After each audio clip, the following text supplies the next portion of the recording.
개헌에 관해서 이제 한 말씀 드리고 싶은 게 헌법이 잘못해서 이 사태가 났나요? 헌법에 죄가 있어서 이 사태가 났어요? 그리고 전직 대통령 한 분 돌아가신 분이 헌법이 잘못돼 있어서 돌아가셨어요? 후임자가 구박해갖고 돌아가신 거 아니에요? 지금 이명박 정부 아래에서 박근혜 정부 아래에서 벌어진 많은 일들이 헌법의 잘못이 아니고 헌법을 제대로 운용 안 한 잘못이에요. 대통령이 헌법을 안 지켜서 탄핵이 됐는데 헌법이 잘못됐으니까 헌법을 고치자고 얘기하는 거예요, 지금. 이 말이 된다고 생각하세요? 저는 개헌 필요해요. 모든 나라의 헌법은 기본권 조항이 한 덩어리가 있고 권력 구조가 한 덩어리가 있잖아요. 근데 지금 말씀하시는 거는 기본권 조항 이런 거 다 내버려 놓고 대통령 4년 중임제로 바꾸고 그리고 국무총리를 통해서 내각을 구성하고 내치를 담당할 권한을 국회의원들이 가지겠다는 거 아니에요. 언제 국민들이 그러라고 그랬습니까? 국회의원들은 대통령보다 뭐가 잘났어요? 저는 이거는 논의할 가치가 있는 일이라고 생각을 하지만 2달 만에 지금 후보 정하고 대통령 선거 치러서 지금 국정을 새로 다 잡아야 되는 판국에 너무 한가한 얘기 아니에요? 그런 문제가 있다 하더라도 그거는 지금 새 정부 뽑아놓고 그리고 논의하면 되죠. 내년 지방선거 때 돈 안 들이고 같이 하면 되잖아요. 그 기간에 국회가 충분한 시간을 가지고 책임성 있게 개헌안을 만들어내고요. 그렇게 하면 되지. 뭐가 급해서 지금 이 판국에 이 대통령이 헌법 안 지켜서 탄핵당한 사태 앞에 와가지고 대통령을 비난을 안 하고 오히려 대통령은 감싸면서 헌법 잘못이라고 그러는 게 이게 헌법이 말을 못해서 그렇지 헌법이 입이 있으면 정말 주먹 쥐고 나올 것 같아요. 나 억울하다고. 개헌 얘기 지금 또 하고 있습니다. 제가 전에 말씀드렸습니다. 개헌 필요하죠. 대한민국은 이 5년 단임제라고 하는 이 기형적 제도 때문에 대통령이 취임한 직후부터 레임덕이 시작됩니다. 재평가받을 기회도 없기 때문에 국정의 안정성이 없어요. 그래서 4년 중임제로 바꾸자. 전 국민들이 다 공감하지 않습니까? 동의합니다. 필요하죠. 또 때만 되면 국민의힘도 한 얘기가 있습니다. 5.18 광주 정신, 광주 민주화 운동의 정신을 헌법 전문에 넣자. 몇 년째 말만 하고 있어요. 네, 이번에는 할 수 있겠죠. 그런데 문제는 지금은 정말 내란 종식이 먼저입니다. 국가 체제를 유지하는데 시스템, 우리 모든 국민들이 공감한 민주주의 제도, 이 제도를 잘 유지, 발전시켜야 됩니다. 그런데 군사 쿠데타를 통해서 국가 권력의 최고 정점에 있는 대통령이 국민을 향해서 총뿌리를 겨누고 대한민국의 헌정 질서를 통째로 파괴했습니다. 민주주의를 위협했지요. 국민들의 힘으로 간신히 복구하는 중입니다. 민주주의 파괴를 막는 것이 중요합니다. 민주주의 발전시키는 것도 중요합니다. 그러나 지금 당장은 민주주의의 파괴를 막는 것이 훨씬 더 긴급하고 중요합니다. 우선은 내란 종식에 좀 집중해 줬으면 좋겠다는 생각이 듭니다. 개헌으로 적당히 넘어가려는 생각을 국민의힘이 하지 않기를 바랍니다. 개헌 해야지요. 그런데 문제는 이제 국민투표법이라고 하는 장애물이 있습니다. 지금 현재 국민투표법상으로 사전투표가 허용되지 않기 때문에 동시에 이 개헌을 하려면 헌법 개정안에 대해서는 본투표일에 대해서만 할 수 있고 사전투표하는 사람은 사전투표장에서 개헌투표를 할 수가 없습니다. 그렇게 되면 과반수가 안 될 가능성이 매우 높죠. 그러면 국민투표법을 개정해야 되는데 이게 또 시한이 있어요. 거의 이번 주 안에 처리가 되지 않으면 실질적으로 60일 안에 대선과 동시에 개헌을 하기가 물리적으로 불가능하다고 합니다. 최선을 다해서 국민투표법 개정을 해보도록 노력하겠습니다. 만약에 국민투표법이 신속하게 합의돼서 개정이 되고 시행이 된다면 개헌이 물리적으로는 가능하게 되겠죠.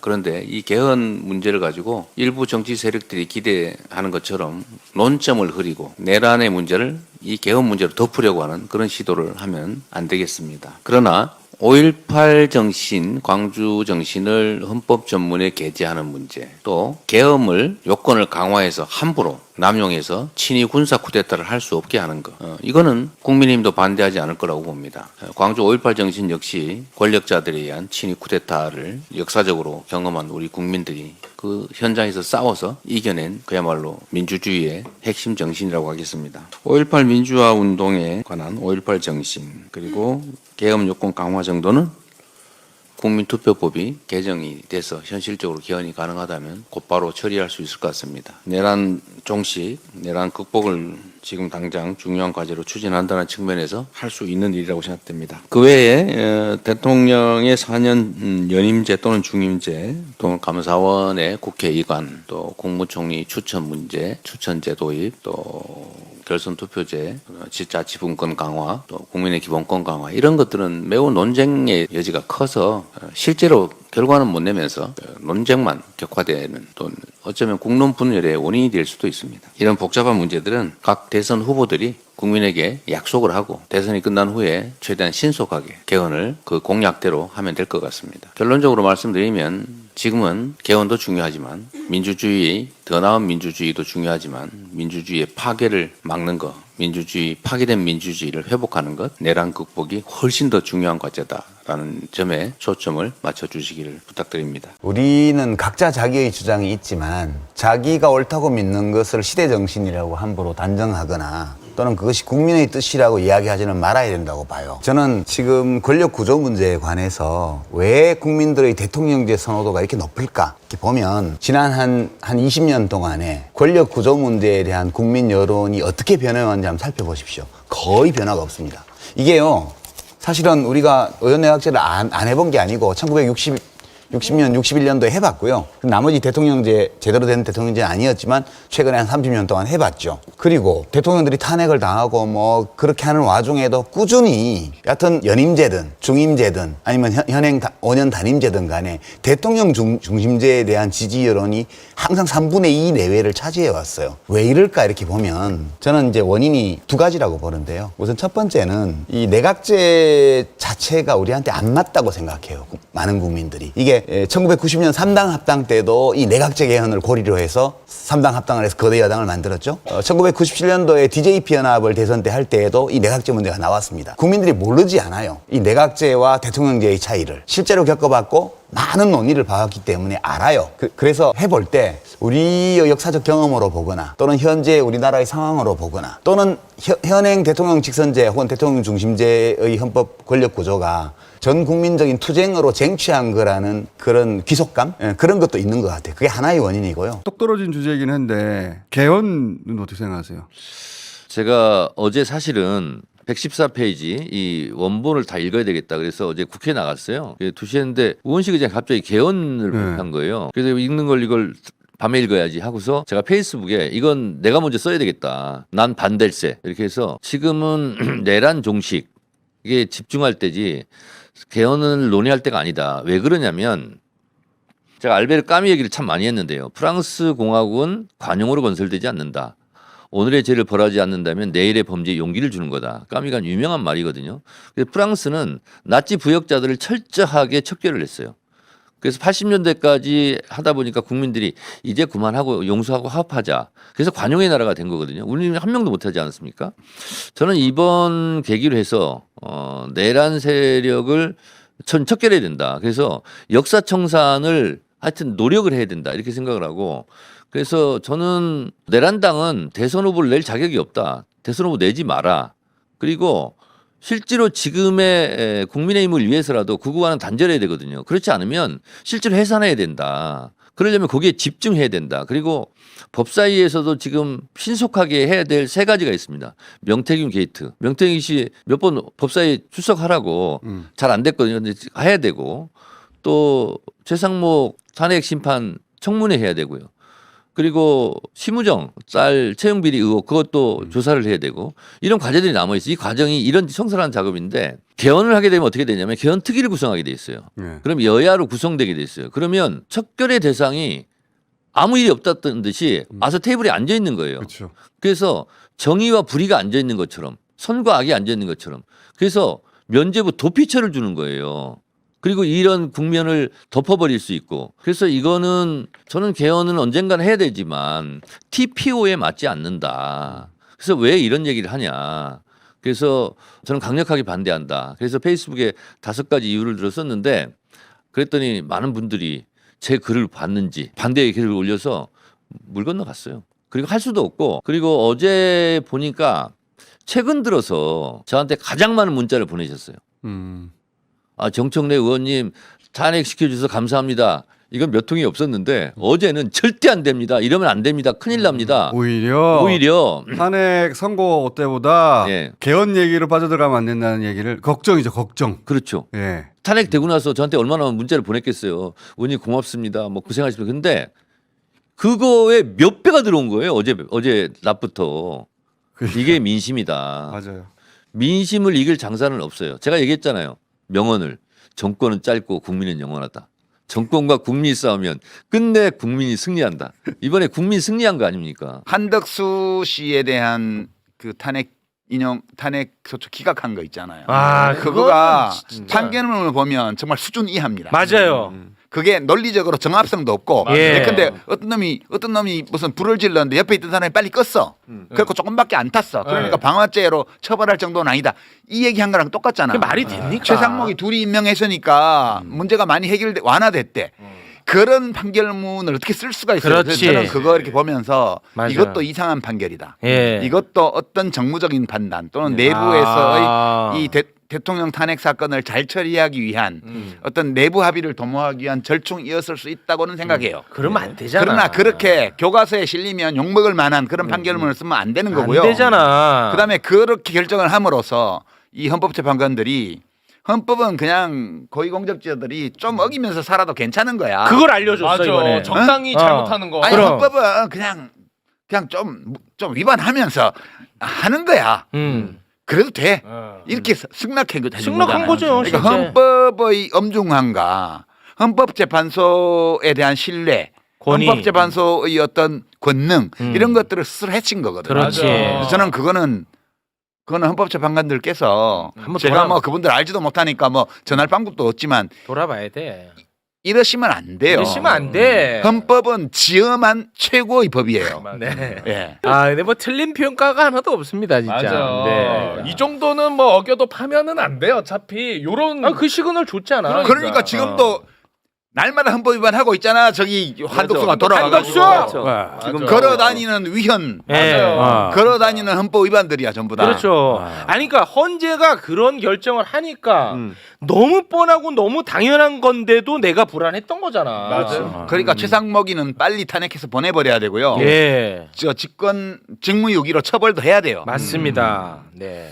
어디다 대고 미국 채권이나 사고 말이야. 아, 최상목이는 무조건 탄핵해야 됩니다. 맞아. 이거. 공직자로서의 기본이 안 된 사람이고 자격이 없어요. 네. 무능하고요. 네. 자기가 우리나라 경제수장이고 대통령 권한 대행이면서 어떻게 대한민국 경제가 망가져갖고 한국 돈 가치가 땅바닥으로 떨어지는데 베팅을 하냐고. 그런 자는 단 한 시간도 경제부총리 자리에 머무르게 해서는 안 돼요. 안 됩니다. 대통령의 권한을 행사하는 것은 우리가 헌법에서 대통령에게 권한을 주는 것은 민주적 정당성을 갖춰서 국민에게 선출됐기 때문입니다. 그래서 헌법학자들의 다수는 대통령의 권한은 일신 전속적 권한이다. 그 사람에게만 속하는 권한이다. 라고 표현합니다. 그래서 대통령이 유고사항일 때 권한 대행을 행사하는 사람은 이 일신 전속적인 그 사람에게만 속하는 권한을 필요 최소한의 현상 유지를 위한 정도만 대행을 하는 것이지 이 사람의 권한 100을 그대로 행사하면 안 된다라는 것이 모든 헌법학자의 동일한 의견입니다. 그리고 여지껏 헌법재판소나 법원에서도 같은 입장들을 계속 견지해왔습니다. 그런데 임명권을 행사하는 것, 그것도 헌법에서 가장 중요한 기관이 헌법기관이 헌법재판소의 재판관을 임명하는 것은 대통령의 고유 권한입니다. 이것은 대행할 수가 없는 권한입니다. 그래서 한덕수 권한대행이 지금 이미 대통령이 없는 상태의 권한대행이 돼버렸습니다. 이 권한대행이 지명하는 것 자체가 위헌이다. 한덕수는 처음부터 끝까지 계속 위헌만 행사하고 있습니다. 게다가 지명한 사람이 이완규 법제처장입니다. 이완규 법제처장이 어떤 사람입니까? 내란이 있은 그 직후에 안가회동에서 조금 전에 우리 부승찬 의원님 지적했던 것처럼 안가회동에 참석해서 이 내란 사태를 법적으로 어떻게 평가하고 어떻게 규정할 것인가를 논의했을 가능성이 매우 높은 사람입니다. 다시 말해서 내란에 아주 직접적인 공범일 가능성이 높습니다. 게다가 비상계엄이 선포됐을 그 즈음에 이완규는 어떤 짓을 했습니까? 가족들을 다 해외 내보냈습니다. 자신의 가족들은 다 해외 내보내고 어떻게든 살아보겠다고 하고 자기는 거기 남아서 비상계엄이 실패한 다음 날 안가회동을 했던 그런 사람입니다. 내란의 공범이고 죄질이 매우 안 좋은 사람이라고 국민들은 의심하고 있는 그런 사람을 지명했다는 것 자체가 아직 내란의 불씨가 꺼지지 않고 있다는 것을 명확하게 입증하는 것입니다. 민주당은 여기에 대해서 강력 대응을 하겠습니다. 그러면 누구 지시받고 한 겁니까? 자, 한덕수 단독으로 이것을 고민하고 대통령 권한 대응으로서 결단을 한 것이다. 그래서 이완규를 헌법재판관으로 임명하겠다. 권한박도 바뀌지만 이완규를 지목한 것 자체가 충격을 넘어서서 경악을 금할 수가 없습니다. 일단 뭐 국힘은 기본적으로 뭐 항상 내통을 하고 있었을 것이고 그 국힘은 누구 지시를 받아가지고 하는 거냐? 윤석열의 지시를 받은 거죠.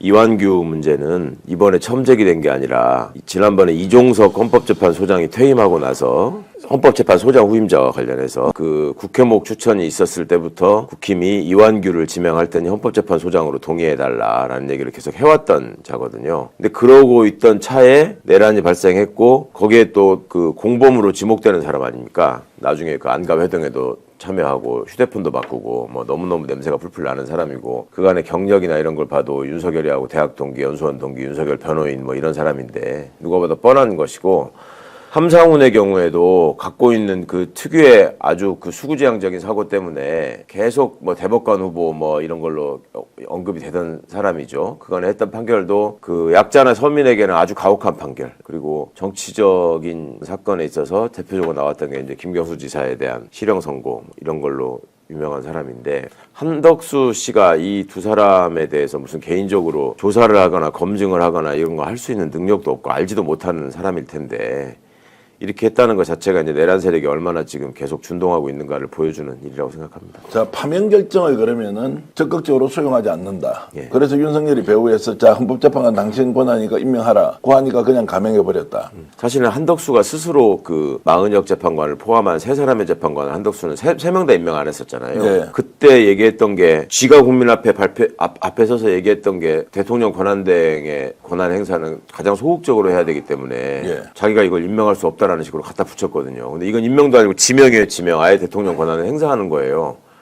그러니까 이거는 그때 임명 단계에서는 국회에서 지명한 사람을 형식적으로 임명하는 것만 해야 되는 거였는데 그것도 소극적 권한 행사를 해야 되기 때문에 안 하겠다고 한 자가 적극적으로 지명하는 거에 나왔다. 그리고 헌법교과서 어디를 봐도 권한대행이 헌법재판관을 지명해가지고 헌법기관을 구성한다는 내용은 없습니다. 예, 이걸 지금 감행한 거예요. 여러분, 지금 정치 불도저가 필요한 건 바로 여러분의 구독과 좋아요입니다. 저 혼자 불도저를 몰고 갈 수는 없습니다. 하지만 여러분과 함께라면 정치판의 허세와 가식을 싹 밀어버릴 수 있죠. 댓글로 여러분의 생각을 남겨주세요. 여러분의 한마디 한마디가 이 불도저의 연료입니다. 그리고 구독과 좋아요, 알림 설정, 이건 그냥 옵션이 아닙니다.